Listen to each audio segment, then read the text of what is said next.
Hi, everybody. I am Madison White. I'm an environmental specialist with Norfolk's Department of Public Works, and I'm in the division called Environmental Stormwater Management. So obviously we're looking at stormwater today.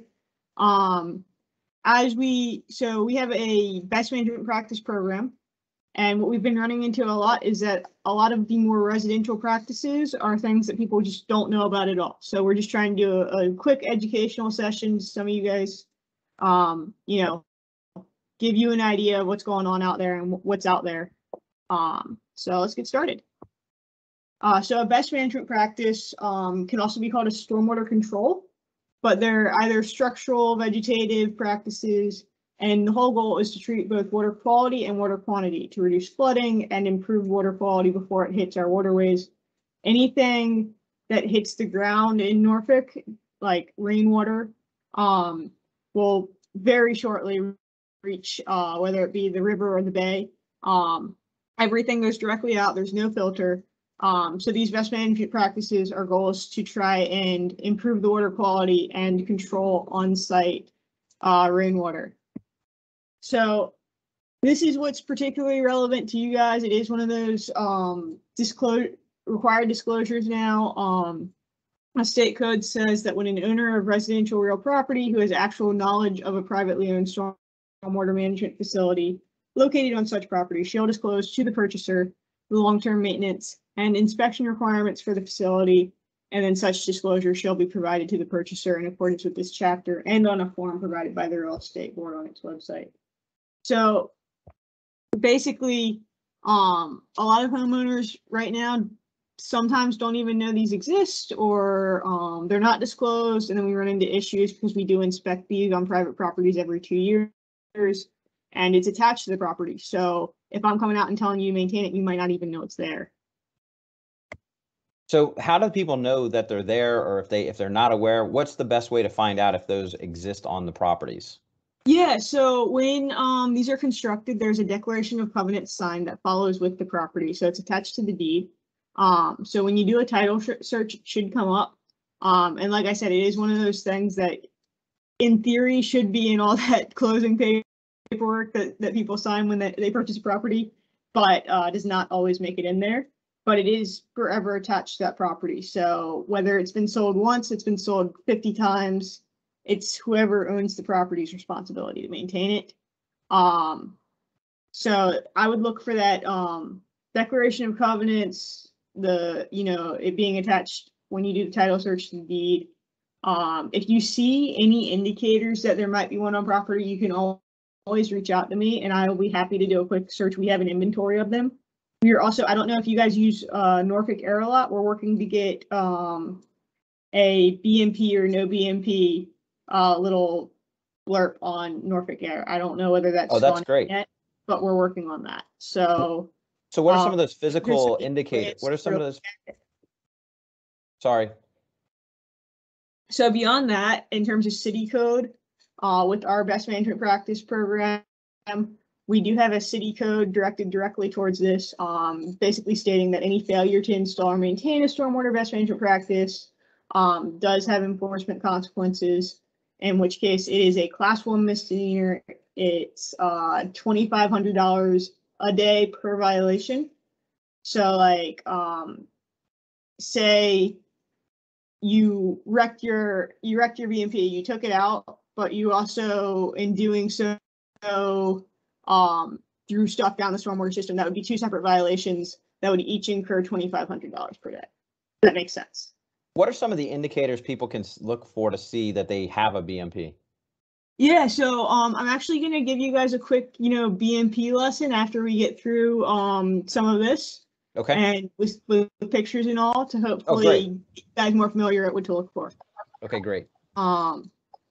So like I said, declaration of covenants is typically be signed by the builder, and then passed down until the BMP is taken out of existence. With that, I do want to make it clear that we're seeing a lot more of these installed as regulations tighten, and we're trying to tighten them further because there's a lot of loopholes right now. But a good indication would be if you're seeing a newly built, and when I say newly built, like maybe since 2016-ish, duplex or common plan of development, which for us here in Norfolk is more than 2 homes, or I guess 2 or more homes, I think. So either of those are good indications on a residential property that there's probably some sort of stormwater either credit or BMP associated with the property. There was a question. Do you know if this has other cities have similar programs? Do you know off the top of your head? So other cities do have similar programs. As to, whether their regulations on what is considered common development is the same, as to how often they inspect is the same, I can't say for sure. We work in a 5-year permit cycle. All private practices are supposed to be, per state guidelines, inspected every 5 years at minimum. We do every 2 years here in the city. So where they are on that schedule, I can't say. There are other best management practices throughout the state. So they do exist. Whether the city that you're in is great at enforcement, I don't know. Okay, that's good. Thank you. But yeah, and this is slide with pictures on it is some of the common examples of like lack of owner awareness and what that leads to. So that first top picture with the driveway there was actually a BMP on that whole right side of the driveway that they took out and paved over. We made them rip that up and they had to reinstall their BMP. Obviously that came at great cost because they installed the driveway and they had to rip it up and they had to reinstall the practice. Others of these are, you can see that that was a basin that filled in. That's a working practice, but it doesn't work if water can't get to it. And that is a curb cut inlet on it that is completely blocked. So water is instead probably flooding that little area of street or pavement right there. And you can see when it's been dug out down below that now water is getting into it and it's no longer the same issue. Let's see. These are some more more recent examples of actually 2 that I've dealt with this year. Of this left-hand picture here is off of Hammett Avenue, I believe, and they all have small detention basins in the back that are all connected in their backyards along that street. This guy put in his lovely fire pit and patio right over it and had to take that out. I believe one of the biggest ones we've had is a similar situation where a deployed military personnel bought a house, had no idea. He put in a patio that was more permanent than this one over the BMP, and to rip it out and reinstall the practice cost him like 35 grand, and he was overseas the whole time. So it was just very difficult.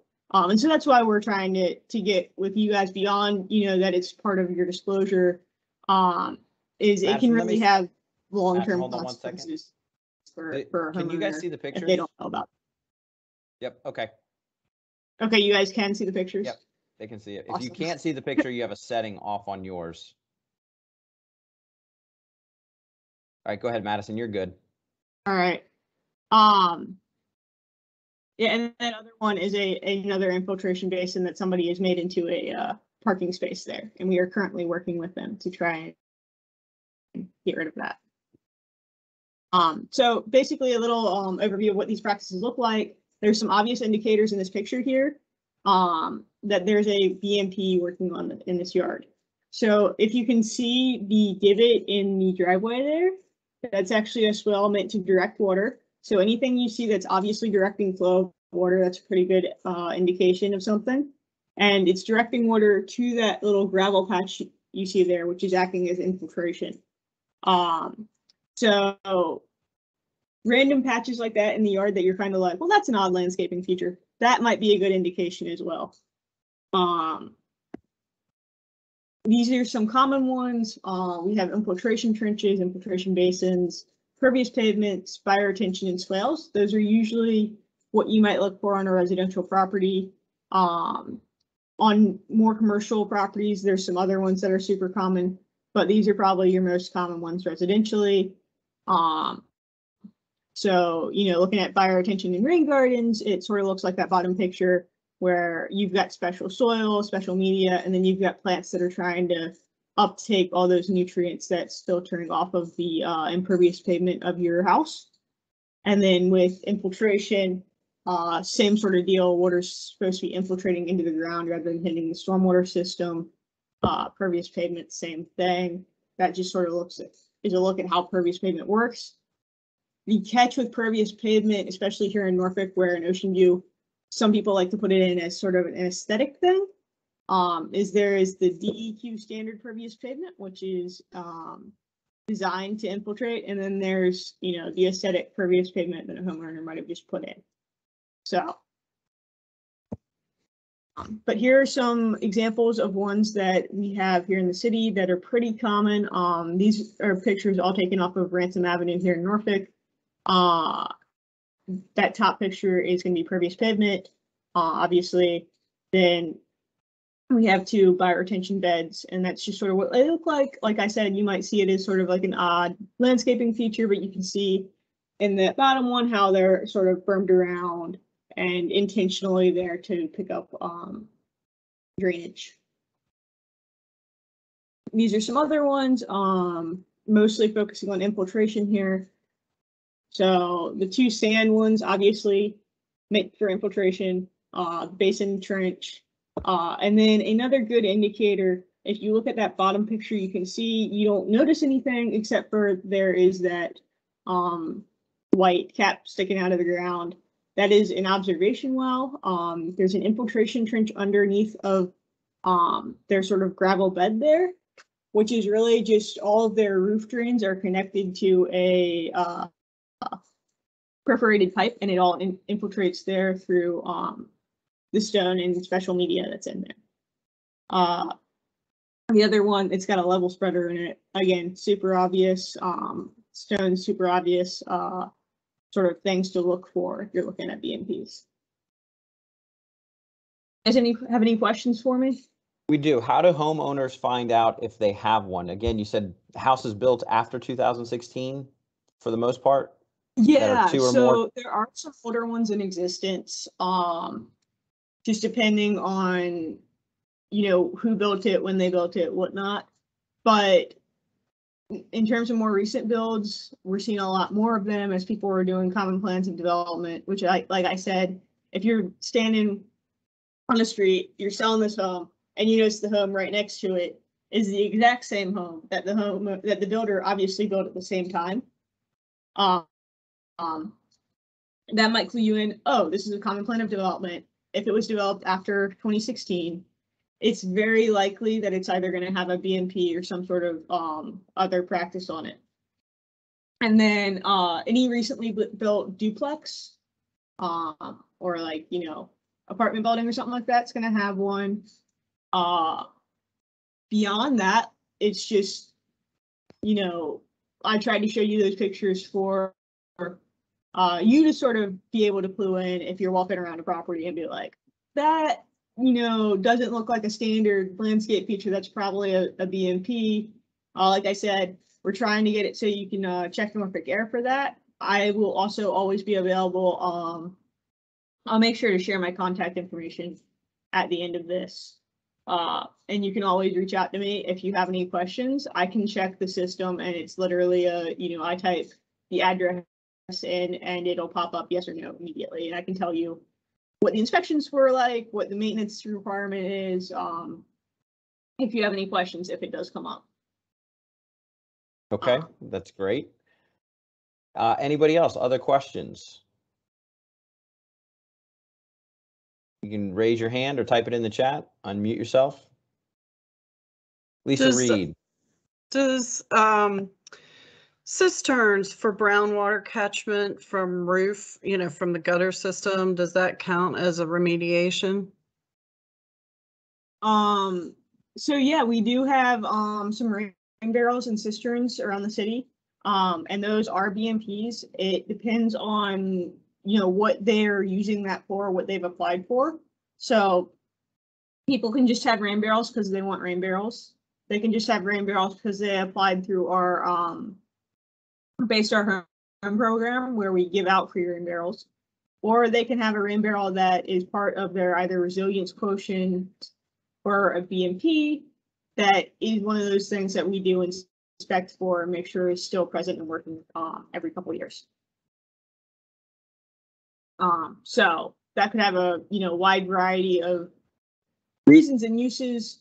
For us, we're mostly looking at stuff that is meant to capture stormwater. So it's mostly rain barrels that are like tied to a roof drain where it's catching the rain and anything that's coming off your roof. Right, and some systems have it for well, they're buried in the yard, like they're giant tanks. Yes, that is correct. That would be a cistern, and some of those are indeed best management practices that do get inspected. Okay.